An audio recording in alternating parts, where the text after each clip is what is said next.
They called themselves Absaroka, children of the large-beaked bird. They believed dreams were not symbolic, but literal messages from another world. They buried their dead in trees. They once fought off a grizzly bear with nothing but a coup stick, and they were so feared by rival tribes. Their war cry echoed across the plains for miles. But now, the Crow Nation lives on a fraction of its land, fighting to preserve its memory in a world that no longer remembers. Why their warriors wore feathers soaked in blood and prophecy. They didn't call themselves Crow. That name came from a misunderstanding, a colonial echo twisted by French ears. The word they truly spoke was Absaroka, the children of the large-beaked bird. Not a crow, not really. Something bigger, stranger, a bird that lived in vision. One that came in dreams, a being too sacred to be caged by English letters. The story begins in the mountains, far from highways and phones and asphalt timelines. Before borders carved up the earth like broken pottery, before the maps, before America. It is said that the Absaroka were once part of a larger nation, the Hadotsa. But even back then, they felt like a separate pulse within the body. And when the time came, they split away, not in anger, but in vision. Their leader, no vitals, followed the guidance of a dream, leading his people west, toward a land where the rivers braided like ropes, and the sun bent low over the plains like a guardian spirit. They believed dreams weren't symbolic. They were real messages, commands. If a man dreamed of a grizzly, he might paint its claws on his face. If he saw a bird in his sleep, it might decide how he fought, how he danced, how he died. These weren't metaphors, they were blueprints for life. In the early days, the Absaroka lived without walls. Their villages were circles. Their lives moved with the seasons. Winter was for storytelling. Spring was for hunting. Summer brought war. Autumn held ceremony. The world wasn't separate from them. It was them. Every stone had a face. Every fire had memory. Every silence held a name. They were not many, but they were fierce. Surrounded by powerful tribes like the Lakota, the Cheyenne, and the Blackfeet. The Crow had to fight for space to breathe. But even in battle, they carried their prayers. Even in blood, they held grace. To be Absaroka was not just to live. It was to live with honor, and to die with your dreams still glowing inside you. Elders say that the bird who named them still flies, not in the sky, but in the wind, in the hush between words, in the flicker of firelight when you're not watching. They say you can feel it when you're alone in the hills, and the air suddenly turns still, and the land feels like it's remembering something. And the land remembers. It remembers the birth of the Crow language, full of guttural whine sounds and rhythmic repetition.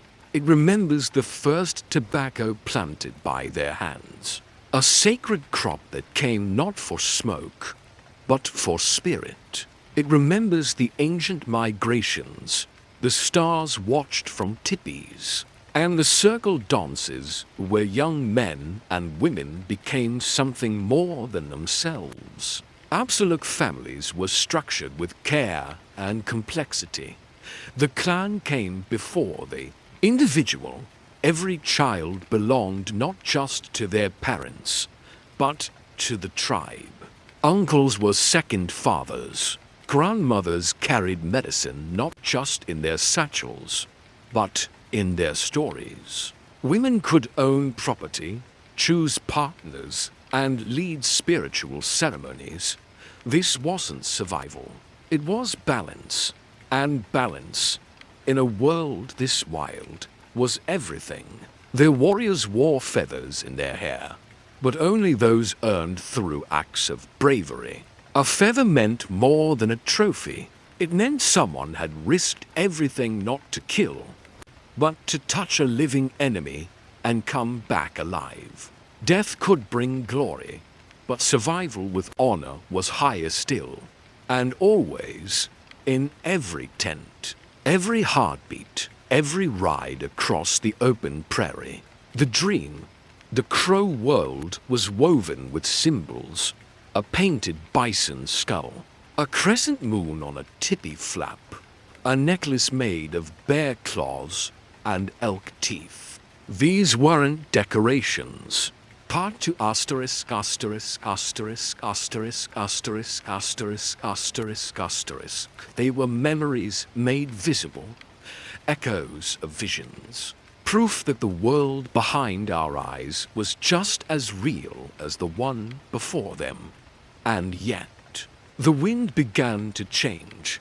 The first white men came not as enemies, but as strangers, with metal tools, with mirrors, with hands that wrote names onto the land. And the Absaroka, for all their strength and insight, could not stop the tide that history had already summoned. But that part of the story comes later. For now, in this first breath of our journey, we remember them not as victims, not as symbols, but as people, dreamers, dancers, horsemen, mothers, children, as the crow moved westward. Deeper into the heart of the continent, they didn't just settle. They became something else. Horse warriors, masters of the plains, and eventually allies in a war they couldn't win. To be crow was to dream, not just while sleeping, but while walking, while riding, while listening to the silence of the hills. They believed the dream was more than imagination. It was visitation, a glimpse beyond the visible world, a place where animals spoke, ancestors advised, and the universe whispered directly to the soul.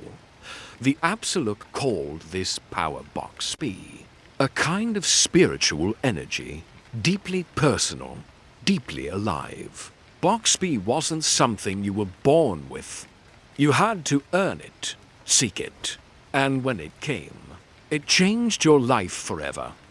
It often began with a quest. A young crow boy, around the age of 10 or 12, would be taken into the mountains by an elder, given little food, no weapons, no distractions, only tobacco, water, and solitude. There, among the rocks and hawks and howling winds, he would wait, sometimes days, sometimes longer, until the vision came. It could arrive as a bird with burning eyes, a bear who speaks, a thunderstorm that laughs. The dream might be strange, frightening, or beautiful, but it always carried a message, a direction, a purpose. Once received, the dream would guide the rest of the boy's life. If a man dreamed of the eagle, he might paint its feathers on his shield. If he saw the buffalo, he might take its image as his war medicine. But this wasn't costume. It was contract. These were sacred partnerships. Between the human and the unseen world, the crow did not separate the spiritual from the ordinary. The sacred bled into everything. War, marriage, song, even laughter had a sacred rhythm. They saw the world as alive, entirely. The earth was not dirt. It was grandmother. The wind wasn't just air. It was the spirit moving. Mountains were not dead stone, they were sleeping giants. And dreams. Dreams were how you spoke with them all. Some crow dreamers became medicine men, Akbolya. These were the healers, the counselors, the ones who could read signs in firelight and find sickness inside the soul. But not all dreamers healed. Some became warriors, some became singers. Some simply walked through life as vision bearers, quiet, powerful, strange. One of the most feared figures was the contrary warrior, a dreamer, who had received visions so intense that he lived backwards. Literally, he wore his clothes inside out. He rode his horse facing the tail. He said no when he meant yes, and go when he meant stay. He fought enemies by walking toward arrows, unflinching. He was not mad. He was obeying the dream. To the crow, dreams could also pass between generations. A mother might dream of her unborn child's destiny. An old man, near death, might pass his box speed to a grandson, not with words, but through sacred objects, a feather, a rattle, a song never sung aloud. Even war was guided by vision. Before raiding enemy territory, a war leader would smoke tobacco and seek a dream, not to decide whether to go, but how to go. What direction? What animal sign? What time of day? To fight. Without spiritual guidance was not brave. It was foolish. This deep spiritual code wasn't written. There were no books, no commandments. It was carried in stories, in songs, in symbols drawn with red clay on white buckskin, in the hum of a grandmother's voice as she tells you what the river whispered when you were born. One of the most beautiful rituals was the sweat lodge, a dome-shaped shelter made of willow branches and covered in buffalo hides. Inside, rocks were heated until glowing, and water poured over them to create steam. In this darkness, prayers were spoken, songs sung, spirits invited. It was a place of cleansing, not just of the body, but of memory, of thought, of doubt. And after the sweat, many claimed they dreamed more clearly, as if their ears had been opened. Every clan had their own dream legends, stories of ancestors. Who could fly? Who spoke with wolves? Who lit fires without flint? Some were metaphor, but many were believed to be true. There's an old tale of a crow woman who dreamed of fire falling from the sky. She was laughed at. But when lightning struck the next day and burned half the village, no one laughed again. Because dreams weren't predictions, they were invitations. And if you didn't listen, something always listened back. To be Absaroka was to move through the world with one foot in this life and one foot in the next. To look at the sky and wonder not just what clouds meant for weather, but for fate, even today.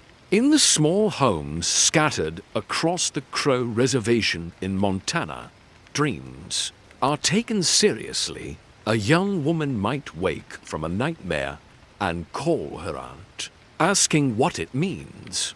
A boy might draw a strange bird from memory and give it to his grandfather, who smiles and doesn't explain, only nods, because some things are not told. They are only felt, only dreamed. And for the crow, the dream is not a window, it is a road. But even the most powerful visions could not prepare them for what was coming.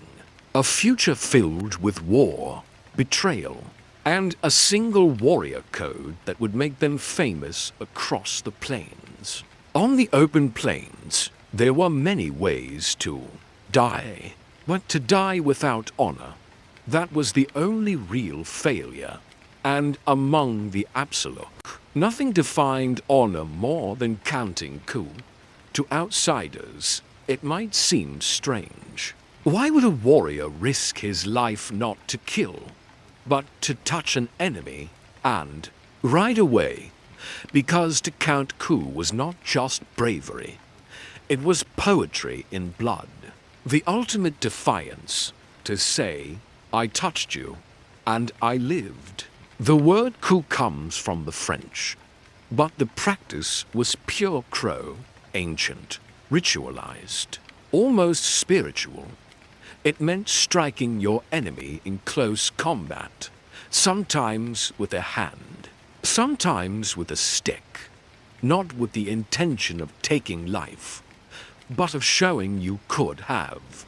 To do so and return alive meant you were more than a warrior.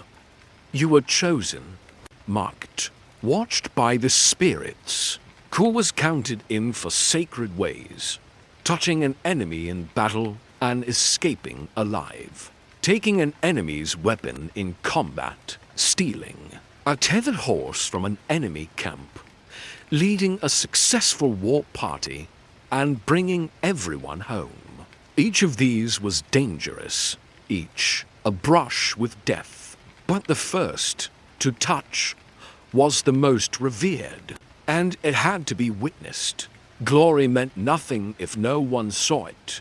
For this reason, Crow war parties often included witnesses, not just fighters. Young warriors hoping to prove themselves would follow seasoned coup counters, watching, learning, ready to testify when the dust settled.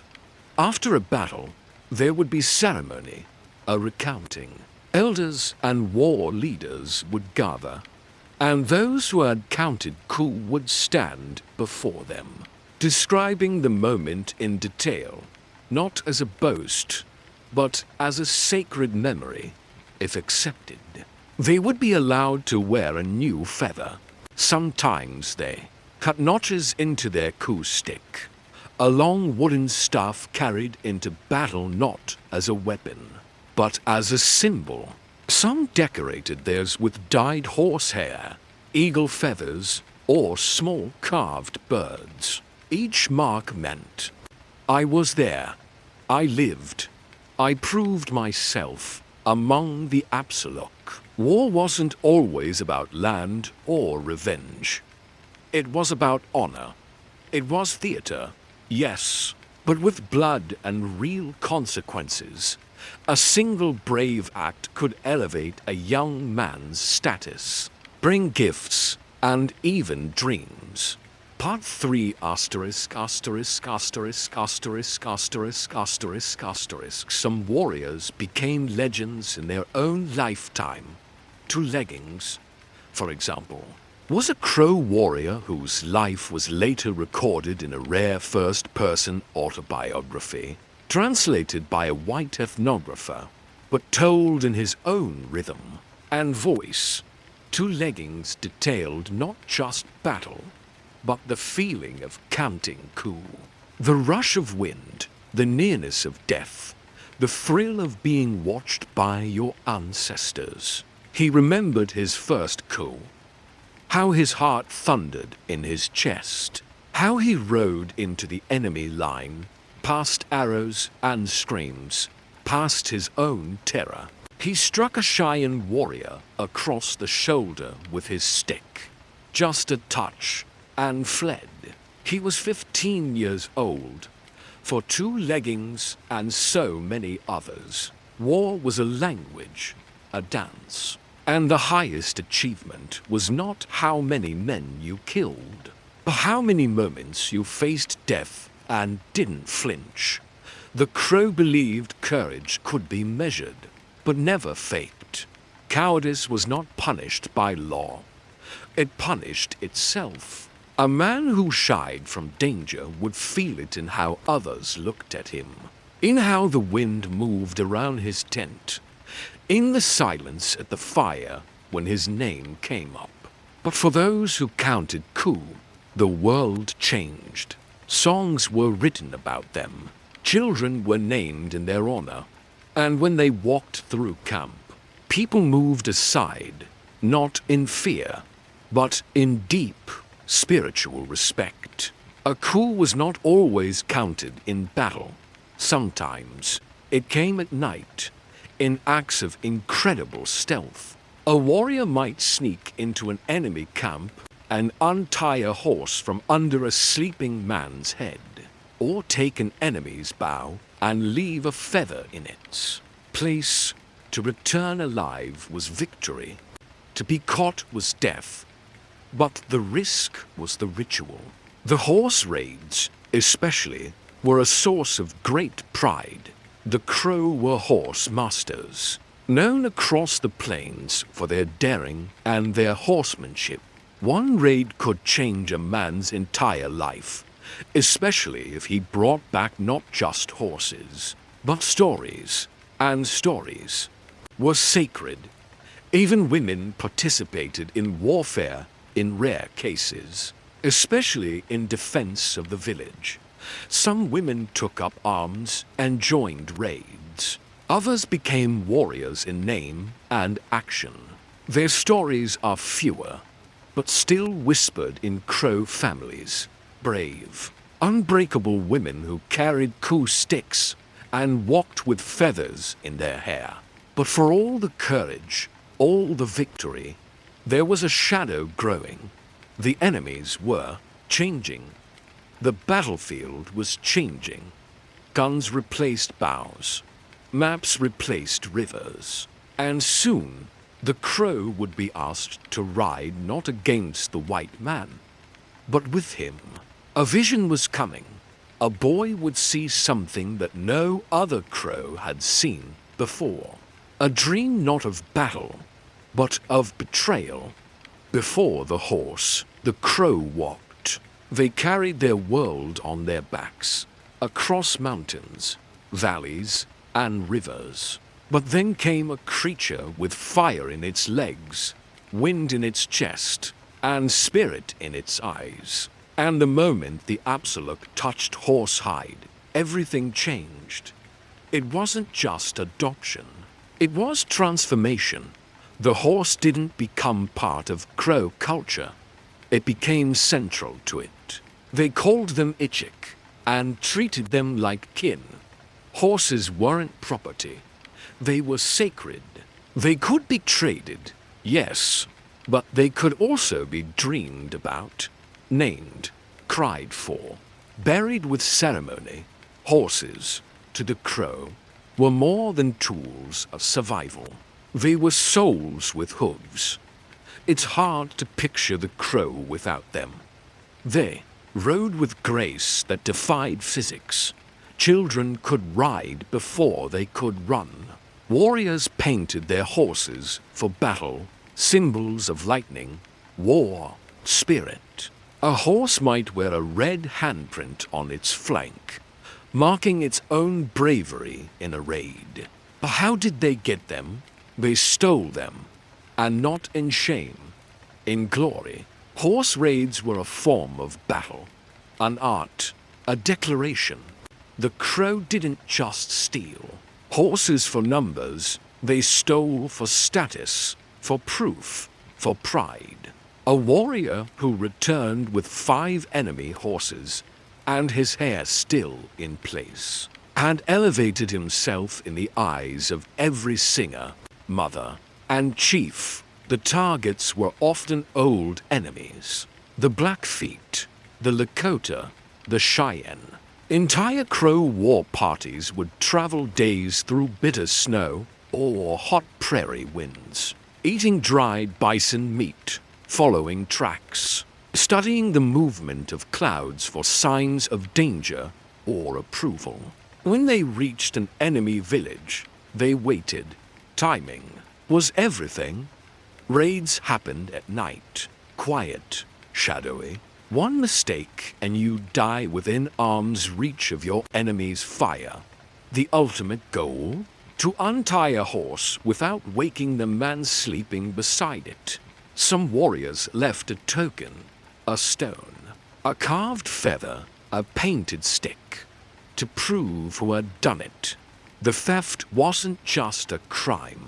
It was a performance, a dare, and if you made it back, those horses would be walked through the Crow camp at sunrise, their manes braided with cloth and beads, their presence a living trophy.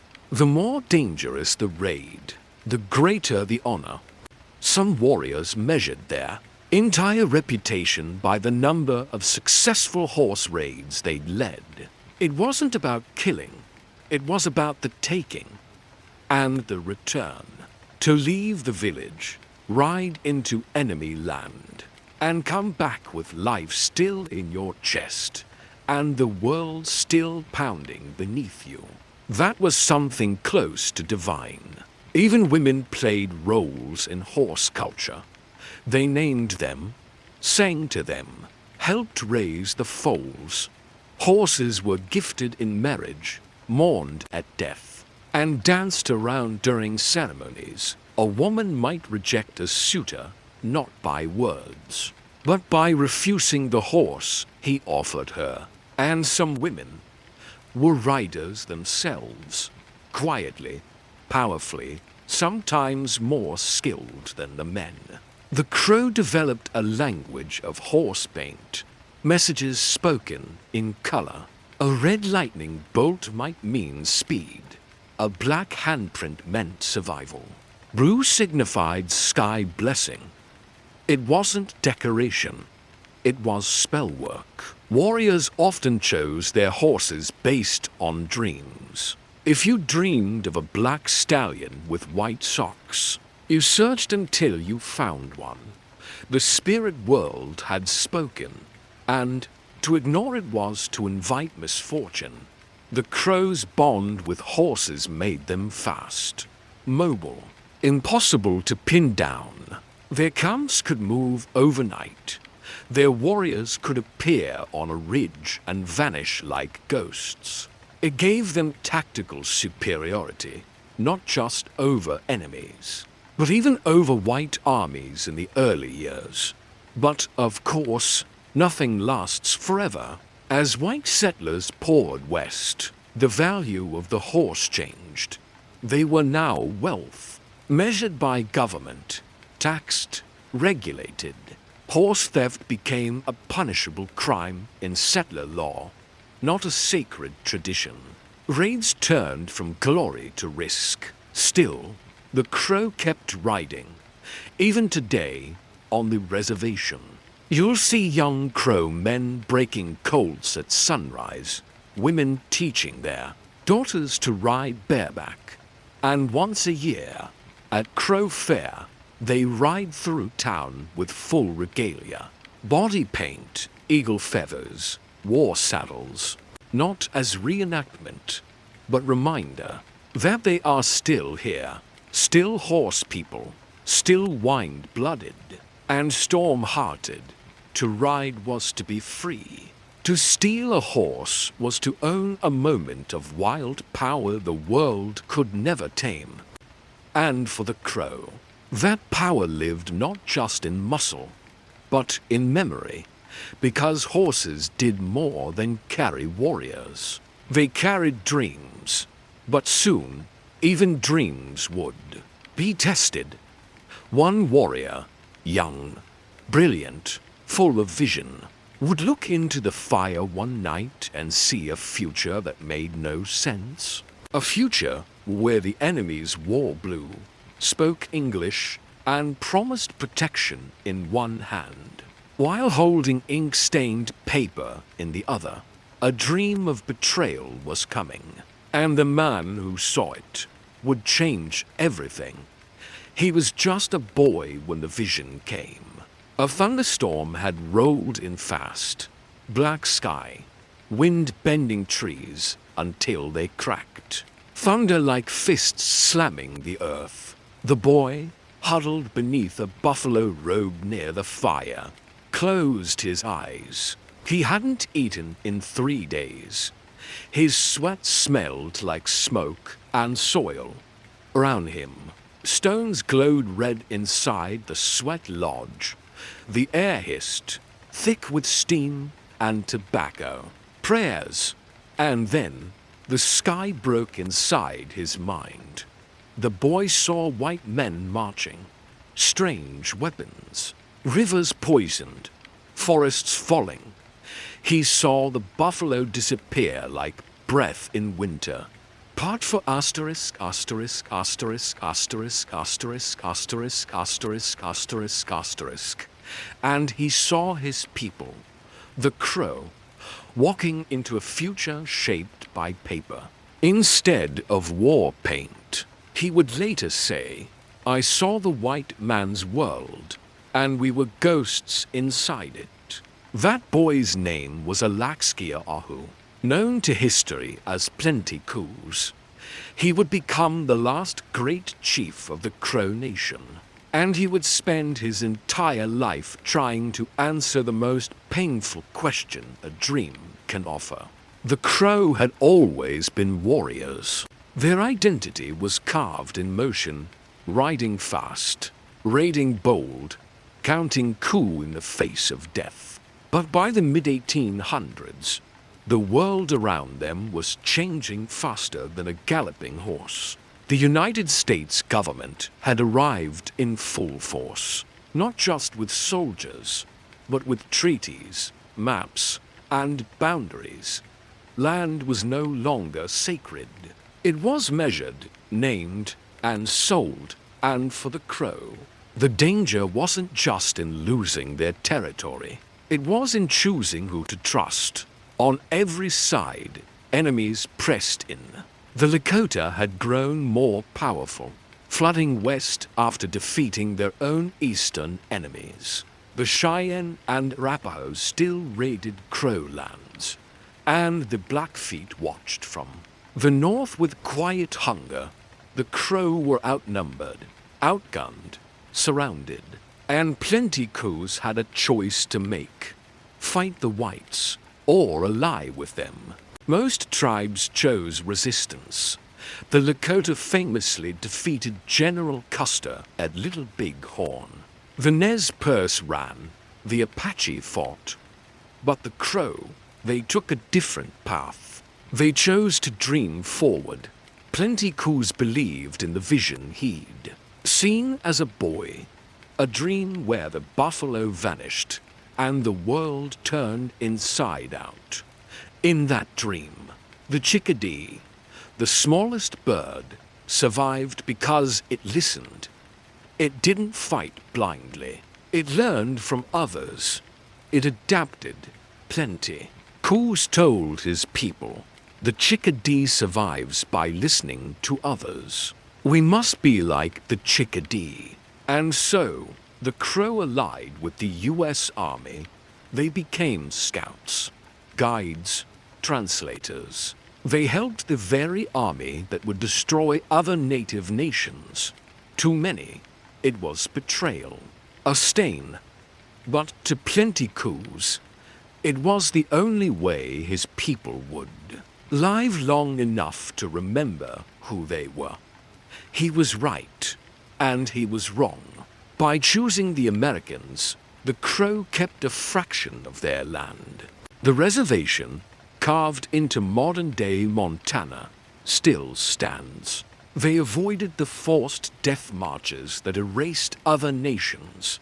Their language survived. Their ceremonies adapted. Their sovereignty, partial, broken, but real, remains. But the price was heavy. Plenty Coups watched buffalo disappear, watched his people grow dependent on rations. He saw boarding schools steal children's tongues, saw women forced into Christian weddings and men jailed for dancing their own dances. He lived through the slow suffocation of a culture. And every night he dreamed. In 1921, he was invited to Washington, D.C., to lay the cornerstone for the tomb of the unknown soldier. He stood, proud and silent, wearing his feathered headdress among suits and stone. When it was his turn to speak, he stepped forward and said, "I feel it is an honor to the red man that he takes part in this great event. I hope that the white man will be our friend." He said nothing else, just that. And in that silence, you could almost hear the dream again. The boy by the fire, the vision of a vanishing world, the warrior who chose not to draw his bow, but to speak. When Plenty Coups died in 1932, the Crow did something sacred. They buried him not in isolation, but in the way of leaders. And then they built a shrine, a museum, a memory site, not because he was perfect, but because he made the hardest decision any leader can make. Today, Plenty Coups' words are carved in wood, spoken in classrooms, echoed in tribal meetings. His dream is studied, debated, even doubted.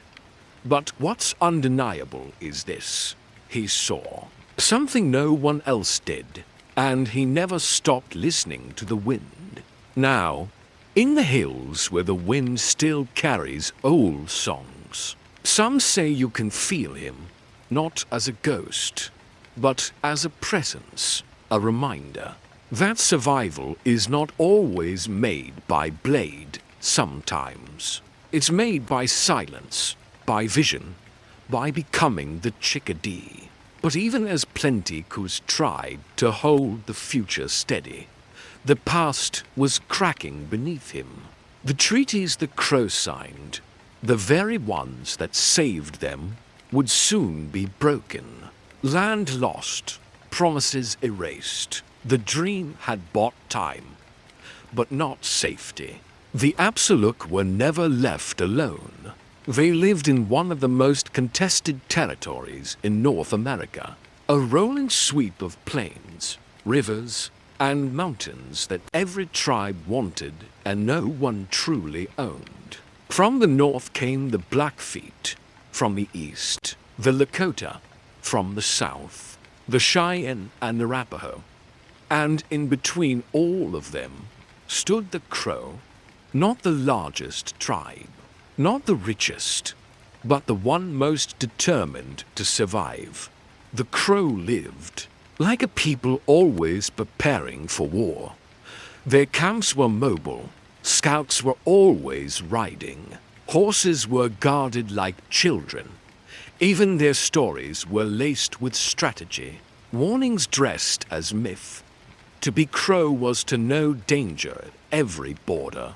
The Lakota had once been distant enemies, but when the US pushed them west, they clashed with the Crow more often, fighting over buffalo herds and sacred land.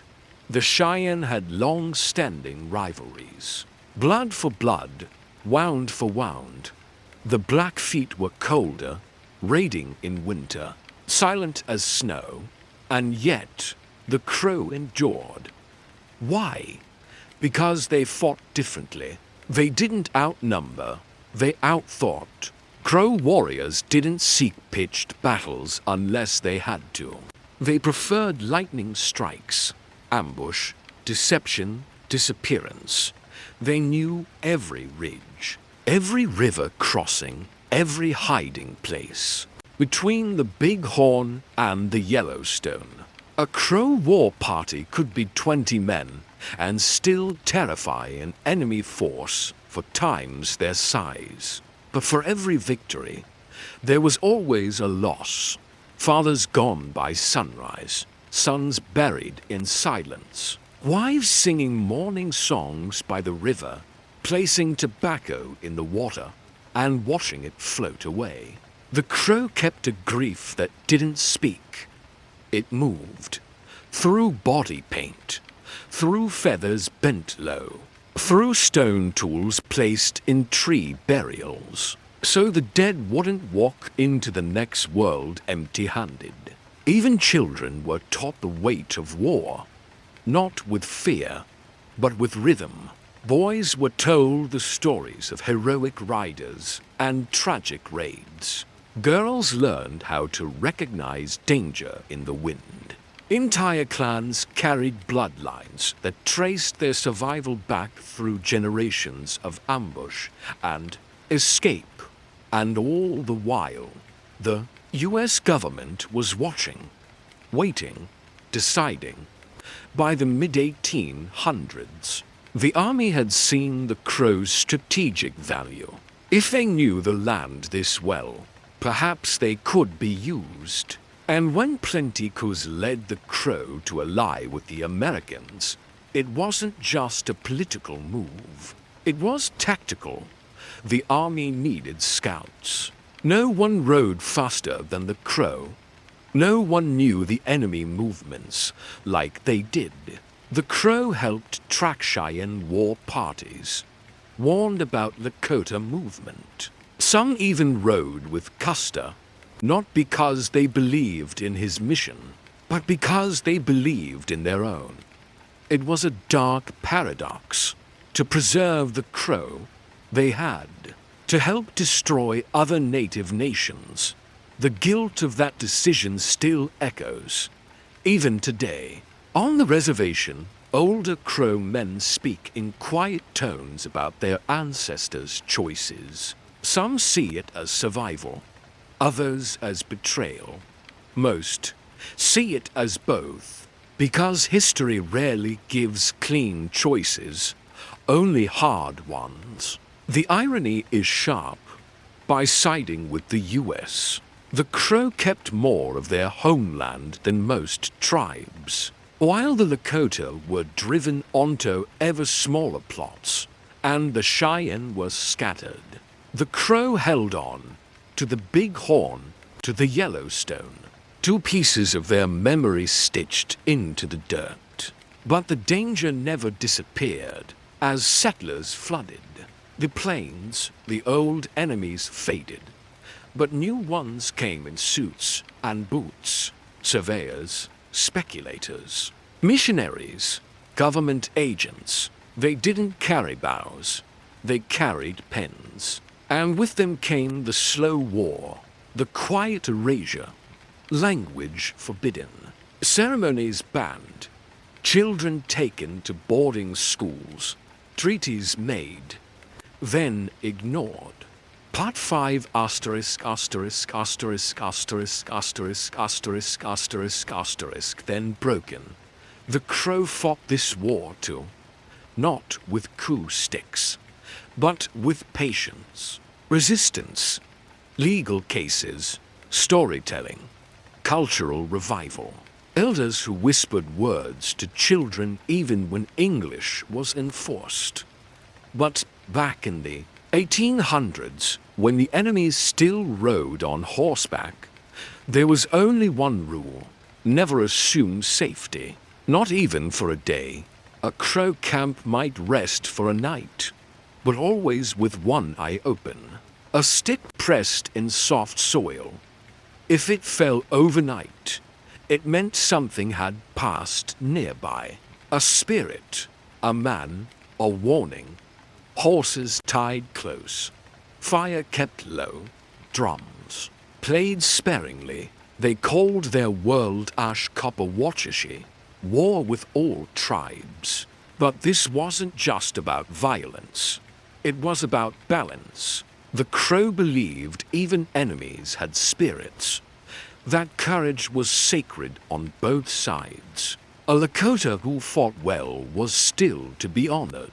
A Cheyenne who stole a horse without spilling blood was not just lucky, he was blessed. To be surrounded was not shame, it was destiny. And for the Crow, destiny wasn't fixed.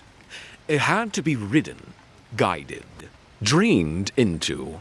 But the hardest enemies weren't the ones who came with weapons. They were the ones who came with promises. And soon, The Crow would face their most dangerous test yet, not in battle, but in ink. It wasn't a bullet that undid the Crow. It was a handshake, a promise, a piece of paper written in a language not their own. For a people who once measured truth by dreams, who spoke to spirits through silence, who lived by memory and vision, the treaty was a trap wrapped in ink. The first treaty the Crow signed with the United States came in 1825. It seemed harmless, acknowledging friendship, defining boundaries. No land was taken. Not yet. But the flood had begun. More treaties followed, each one narrowing their world like a noose tightening around a throat. The Treaty of Fort Laramie in 1850 gave the Crow 38 million acres. By 1868, that land was cut by more than half. And within another generation, it would shrink again and again. Every line drawn on those maps bled through generations. The language of the treaties was slippery, full of phrases like "so long as the grass grows" and "at the pleasure" of the president. It offered schools, tools, protection, promised peace. But peace, to the government, meant ownership, and protection meant control. For the Crow, the land wasn't real estate. It was sacred, alive. Their stories lived in rivers. Their ancestors slept in ridges. Even the wind had memory. You couldn't sell that, not without tearing the sky. But what could they do? They were surrounded by enemies. Their buffalo were vanishing. Their warriors were dying. And so, under pressure, under hunger, under the ache of survival, they signed. Some elders wept after. Others refused to speak.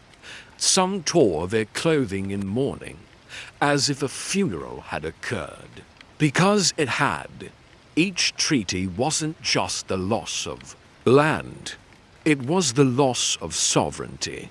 The Crow were promised autonomy, but soon found their movements regulated, their food rationed, their ceremonies criminalized. And yet, they remembered, they held on.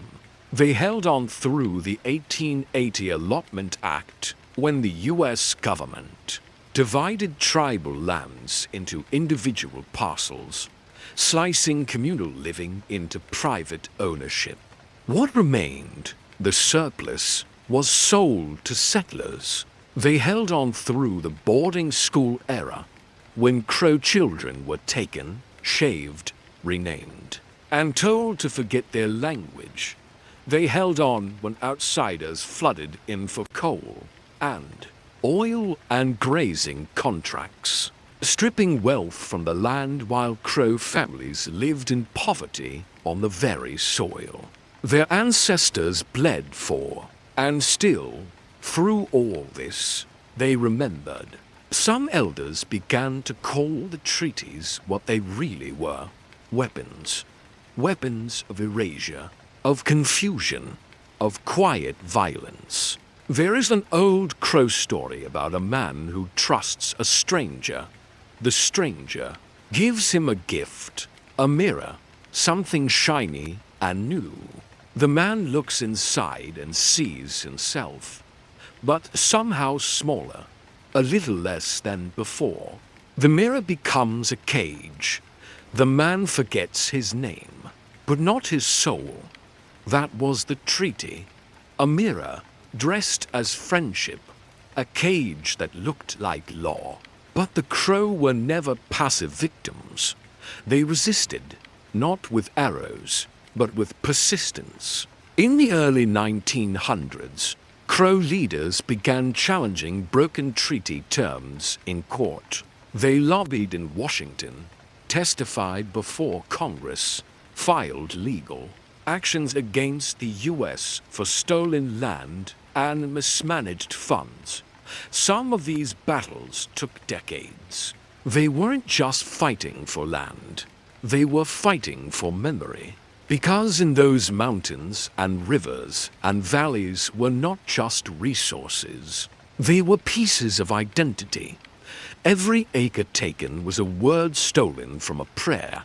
And though the treaties were never truly honored, they became paradoxical tools. Weapons. Yes, but also anchors. Crow lawyers and activists began using those same old documents to defend their rights. To say, you made this promise, we still have the paper, now keep your word. By the late 20th century, the Crow had established their own government, their own schools, and began regrowing their language, song by song, elder by elder. The ink that tried to bury them became a map for their return. There's a word the Crow use, ash.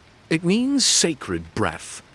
It's the force that carries meaning between the worlds. From past to present, from spirit to body, the treaties tried to choke that breath, but the Crow never stopped breathing. And today, those papers sit in museums and archives, yellowing, cracked, silent, but they still speak. Not because they were fair, but because the Crow outlived them. Because survival, real survival, is not just staying alive, it's staying whole. And no amount of paper could erase what they still carried in their bones, the knowledge of who they were, and the grief of what had been done to them. But even grief, in time, becomes fire, and that fire would burn in their most sacred traditions, including how they honored their dead. Because to bury a crow was to send them back into the wind. Death, for the crow, was never the end.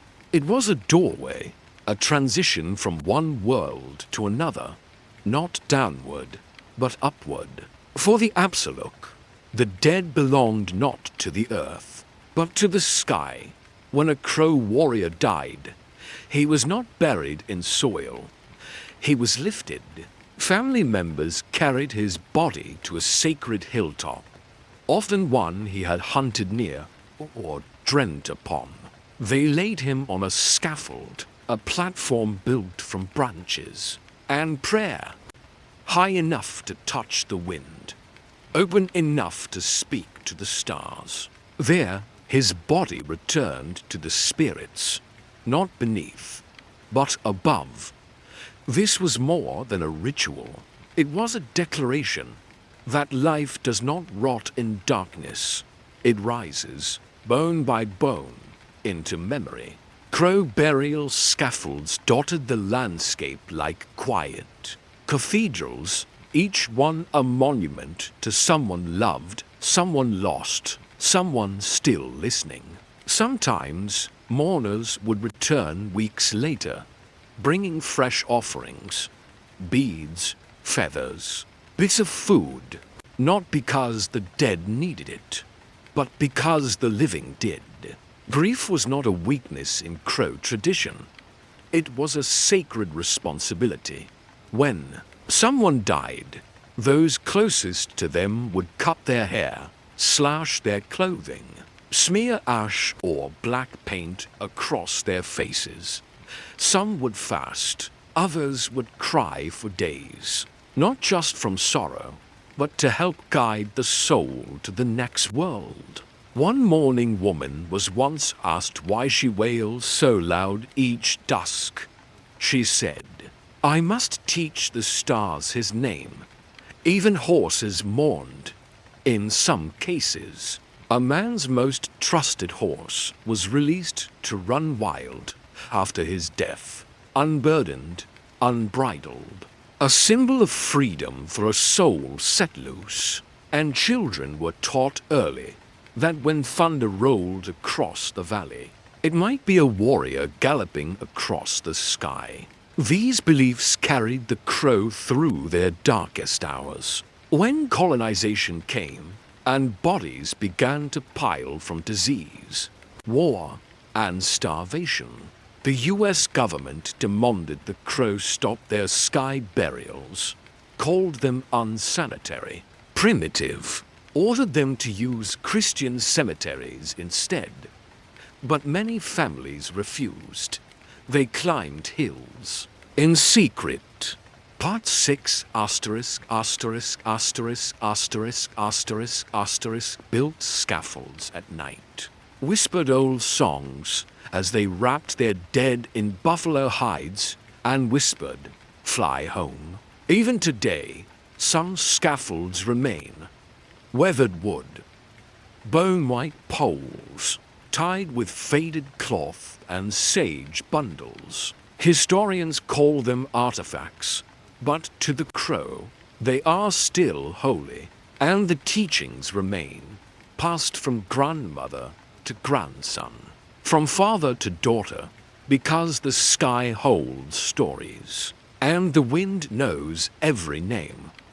One elder once said, "The earth holds your footsteps, but the sky holds your soul."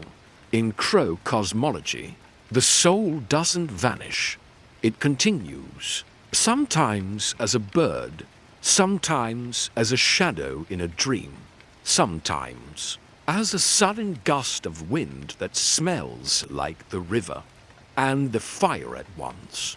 To speak of death among the crow is to speak of returning, and in a world that tried so hard to erase them, through boarding schools, churches, disease, and treaties, the sky burials became an act of defiance, a quiet, sacred refusal to let go of who they were, because the earth could be taken.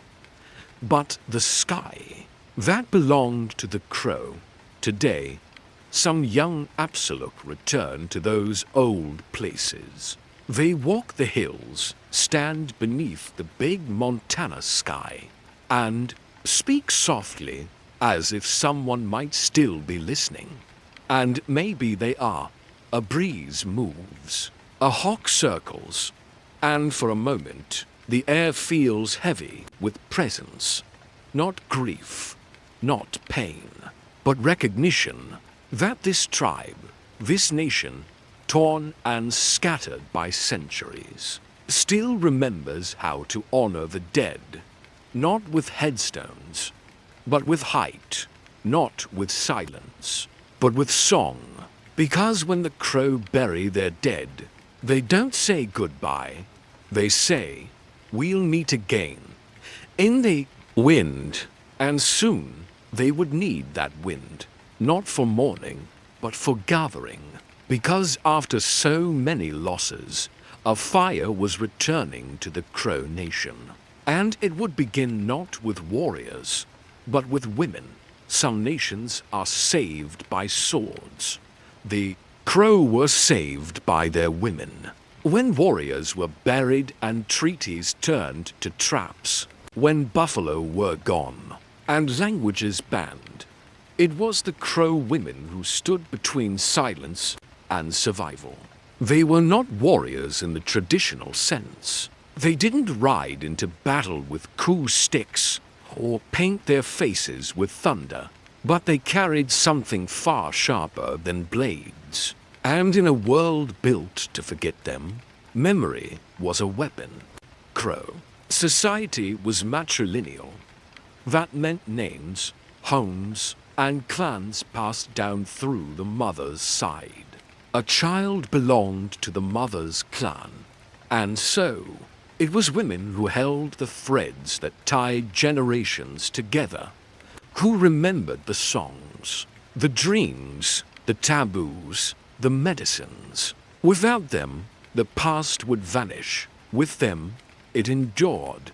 They were more than mothers.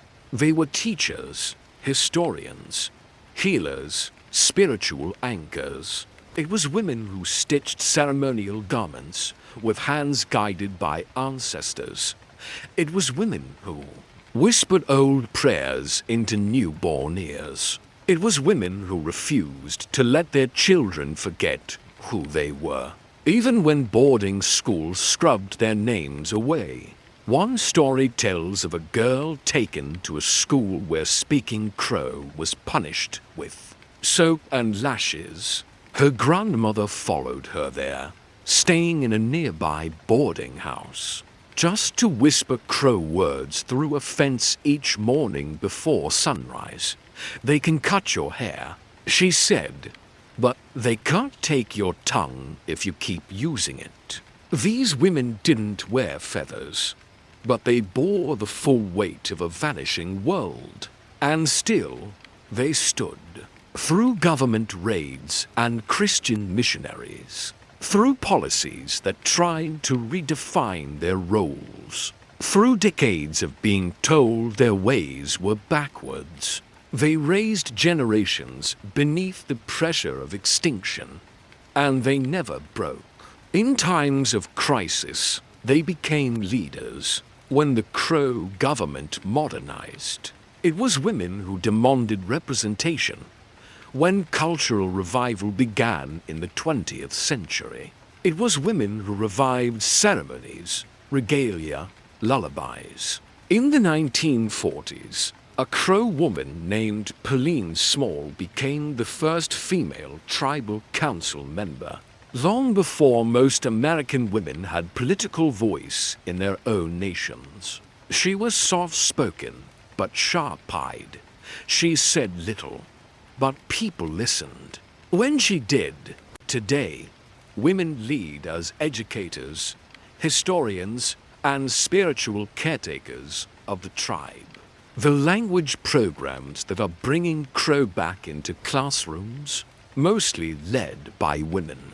The traditional knowledge now taught to youth at cultural camps, carried by grandmothers. And in every Crow home, it is often a woman who holds the oldest stories, not just the ones in books, but the ones etched into the tone of her voice, into the way she walks through a room.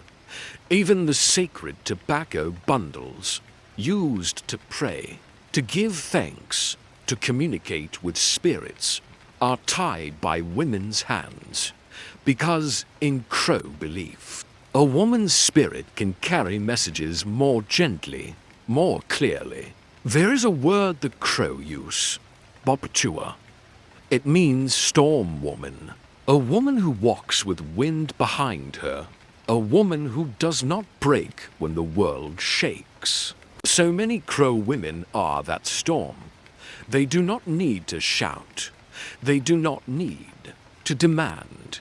They change the world simply by remembering it, and the tribe remembers them in return.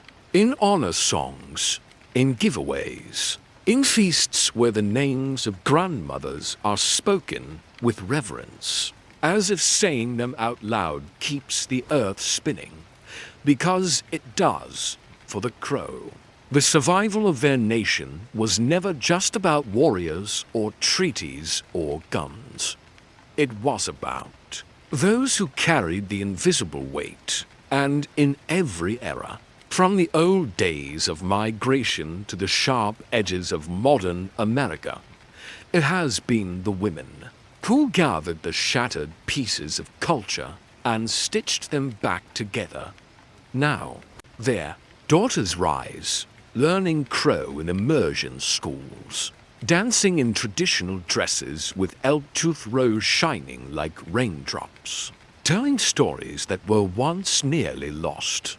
The storm did not pass. The daughters became it. And with their strength rising once more, a new fire was kindling among the Crow.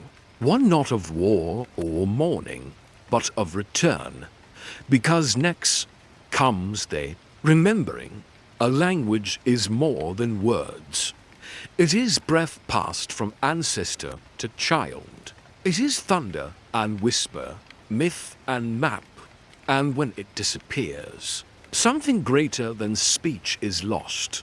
For the Crow, the Absaroka, language was. once carried on the wind, in lullabies and war cries, in jokes around a fire, in prayers whispered before sunrise. Every syllable held spirit. The word for family wasn't just a name. It carried responsibility. The word for river included the feeling of watching it. The word for home included everything that lived inside it. Animal, spirit, memory. But the world changed, and suddenly the Crow language, once echoing across Montana's vast hills, fell quiet. The silence began with schools. Boarding schools. The kind where Crow children were stripped of their names, their braids, their songs, told their language was a curse, told it was dirty, primitive, savage. Some were beaten for speaking it. Others simply stopped out of fear. Entire generations grew up without hearing their mother tongue. Not because their mothers didn't know it, but because the world made them afraid to pass it on. By the 1980s, only a handful of fluent Crow speakers remained, mostly elders, mostly tired, and afraid they would be the last. But the language hadn't died. It had gone quiet, buried deep, waiting. And then, from that silence, came voices. The movement didn't begin in Washington or in textbooks. It began in kitchens, on porches, in the spaces where elders sat with grandchildren and said, "Let me tell you how we used to say this." Soon, community members began recording the elders, tapes of Crow words spoken softly into microphones, laughing, crying, praying, documenting what colonization tried to erase. But this wasn't nostalgia. This was resurrection. Crow educators began building full immersion programs. Schools where English was set aside, where students read, counted, and sang entirely in Crow. Where classrooms weren't just about grammar, but about identity. In these rooms, language was stitched back into being like beadwork. One color at a time, one phrase at a time. Children began calling their grandparents in Crow. Elders wept. Some said they hadn't heard the language in a child's voice since. Before the war, there was a word for this in Crow. Biwak. The sound a river makes when it returns to its old path. The language was that river, and it was flowing again. Part 7 asterisk asterisk asterisk asterisk asterisk asterisk asterisk Crow youth, once ashamed, began posting TikToks in Absaroka, filming short films with subtitles, rapping in a tongue once nearly silenced. One young artist said, "If I speak it, my ancestors can hear me. If I sing it, maybe they'll sing back." The tribe created dictionaries, language apps, online archives, not just for preservation, but for joy, because this wasn't about saving a museum piece. It was about living. Crow language is alive in the way a grandmother teases her grandson, in the way two friends laugh so hard they forget to translate, in the way a child, for the first time, dreams in Absaroka. It lives in the stories, the old ones, about the boy who became an eagle, about the girl who outsmarted the grizzly, with her songs about the voice that speaks in thunder, but only if you're listening. And as the language returned, so did something else, because to speak Crow is not just to know words. It's to feel your feet on the right soil, to say I am in the same way your great-grandmother did, to walk through a world that tried to erase you and speak anyway. One teacher described it this way: when our children speak Absaroka, the land listens. It remembers us. It opens its arms again. Today, the Crow language still faces threats. Many elders have passed. Resources remain scarce. And fluency is a fire that must be constantly fed. But there is light. At graduations, students now give speeches in Crow. At funerals, songs are sung in the tongue of the sky burials. At naming ceremonies, newborns receive more than a name. They receive a voice. In each of these moments, history turns a corner. The silence breaks, and the ancestors lean in. Because for the Absaroka, language was never lost, only hidden. And now, it flies again, like the raven that first gave them their name. But no revival is complete without reckoning. To speak the language is powerful, but to understand the pain behind its silence is essential. Because the next chapter in the Crow's story isn't just about return. It's about what was taken and who is owed. Survival always comes with a cost. For the Crow Nation, the Absaroka, that cost was not just land, not just language, but memory itself. To survive in a world that wanted you gone, you had to forget parts of yourself. You had to smile when you were wounded. You had to speak English even when your tongue burned for your mother's voice. You had to send your child to a school that taught them you were savage. And still, the Crow endured. But behind every survival story is a ledger of losses. And the Crow's ledger is written in treaties, betrayals, graves, and ghosts. In the 1800s, when the US government came west, they came with promises and paper. They said, "We will protect you." They said, "We will honor your boundaries." They said, "Sign this, and you will be safe." The Crow signed, again and again. Not because they were naive, but because they were surrounded. Because they saw what had happened to the Lakota, the Cheyenne, the Arapaho. Because they knew that survival meant choosing which part of yourself you could afford to lose. The treaties were lies. In the Fort Laramie Treaty of 1851, the U.S. government acknowledged 38 million acres of Crow land. By 1882, that number had shrunk to 8 million, and soon less than 2. In each negotiation, the Crow were told, "Give a little more, and you'll have peace. Give this valley, that mountain, this river." But peace never came. Only fences, only railroads, only barbed wire and bureaucrats. The Crow had enemies all around. Not just the U.S. government, but also neighboring tribes. The Lakota called them traitors for siding with the whites. But the Crow had their reasons.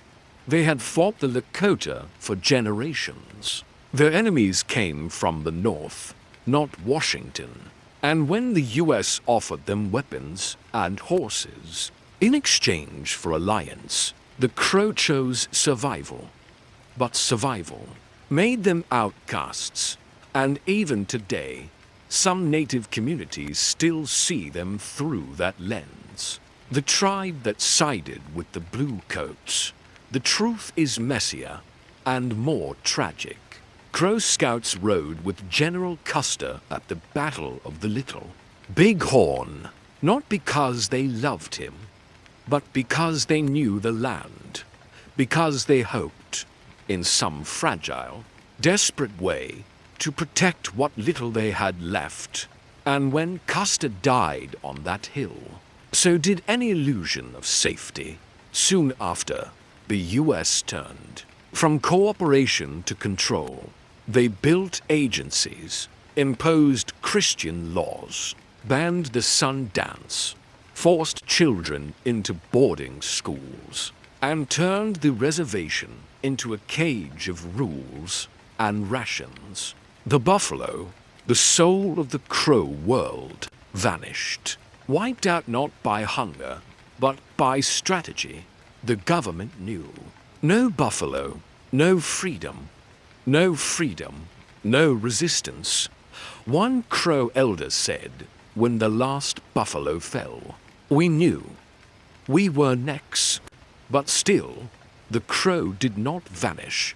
They became ranchers, horse breeders. They learned the white man's paperwork, played his politics, sent their sons to war, their daughters to nursing schools. They survived not by hiding who they were, but by adapting faster than anyone expected. Still, the pain lingers today. On the Crow Reservation, the poverty rate is over 30%. Unemployment, addiction, and illness cast long shadows. Young people struggle with identity, pulled between TikTok and tradition, reservation life and city dreams, and the suicide rate, especially among teens, is among the highest in the nation. Because when a culture is interrupted, healing takes generations. But here's what the government never understood. Survival is not silence. Survival is not surrender. Survival, for the Crow, has always been a storm. Loud, unruly, and when it seems to quiet, that's when it's gathering power. The pain of the past isn't forgotten. It's passed down, not as trauma alone, but as warning, as instruction.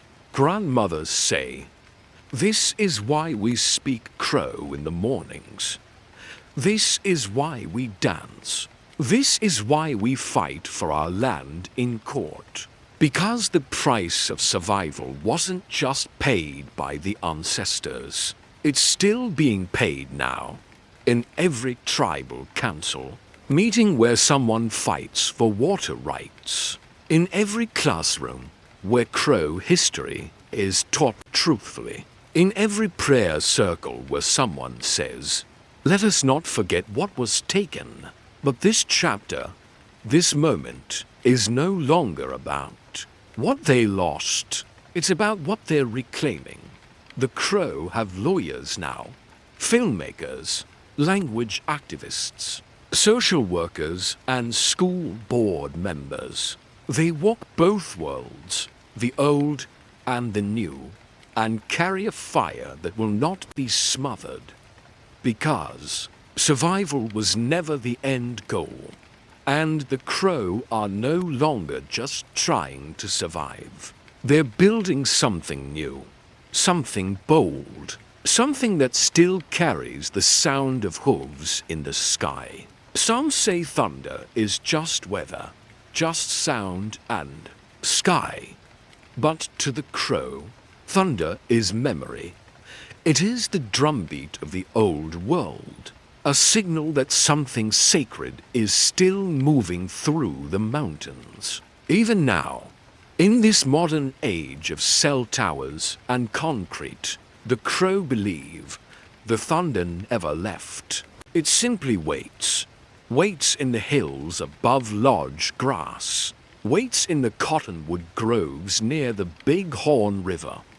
Waits in the silence between stories. To understand the Crow Nation today, you have to look beyond maps and poverty stats. You have to listen to the thunder, the kind that doesn't always make noise, but always speaks. The Crow, or Absaroka, were never meant to vanish quietly, and they haven't. They are still here, not as ruins or relics, but as voices on the reservation. You'll hear them early in the morning. Teachers beginning the day in Absaroka. Children laughing into languages. Grandfathers humming. Songs their grandfathers taught them.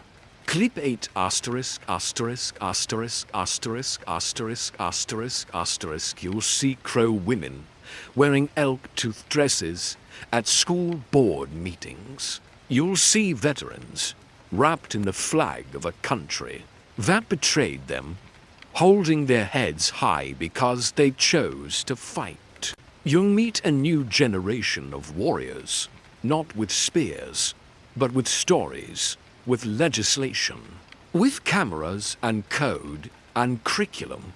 They are fighting for language, for land, for dignity, and most of all, for the right to define themselves. There's a reason the Crow call themselves children of the long-beaked bird. In legend, it was the bird who guided their ancestors across the plains, through storms and war and exile. That bird never flew straight. It danced in the air, twisted, adapted, survived, just like them. The Crow today live in two worlds, and they're learning how to braid them together. They use smartphones, but teach their toddlers to greet. The dawn in Crow, they ride in rodeos, but still bless the horses in the old way. They go to colleges in Billings and Bozeman and return to serve their communities. It's not always easy. The reservation struggles, addiction, unemployment, loss. But even there, in the hardest places, something ancient stirs. There's a place called the Little Bighorn College. Small, modest. But inside, you'll find a revolution. Young people studying tribal law, learning environmental science in Crow, so they can defend their own rivers. Elders teaching beadwork, not just as art, but as philosophy, as survival. One elder says, when we bead, we're putting prayers into the world. Every stitch is a direction home. And the youth, they're listening, they're creating, they're healing. There's a girl who started a podcast to teach Crow phrases to other teens. There's a boy who raps in Absaroka and posts his videos online with subtitles and subtitles that read, "This is for my great-grandma. This is so I don't forget." In every corner of Crow life, the thunder rolls on, sometimes soft, in a prayer over fry bread, sometimes loud, in a courtroom battle over land rights, but always there. In the sweat lodges, the spirits are still called. In the naming ceremonies, babies still receive ancestral power. In the Sundance grounds, young men still offer flesh to prove they belong. This is not a tribe in mourning. This is a tribe in motion. They know the truth. They are not a chapter in history. They are a force still writing the book. And, like thunder, they do not ask permission to be heard. Look to the horizon of the Crow Reservation, and you'll see it. Storm clouds rising. A young woman walking with a bundle of tobacco and a folder full of climate data. A grandfather teaching his grandson how to ride bareback and how to speak to the river. A flag waving not in defeat, but in memory, in defiance, in rebirth. The Absaroka still pray to the Creator, still honor the sacred pipe, still call upon their ancestors when the wind feels strange. They live with ghosts, not fearfully, but as family, and when the thunder rolls, they smile, because they know it is not just weather, it is reminder, it is heartbeat, it is proof that even now, even after all that was taken, The soul of the Crow Nation still roams the plains, sharp-eyed and unbroken. So if you ever find yourself near the Big Horn Mountains, listen closely, watch the sky. If you hear thunder without lightning, if the wind speaks your name in a voice you don't recognize, it might be them. It might be the ones who never left. It might be the echo of a people who survived everything and are still rising. The thunder still lives, and so do they.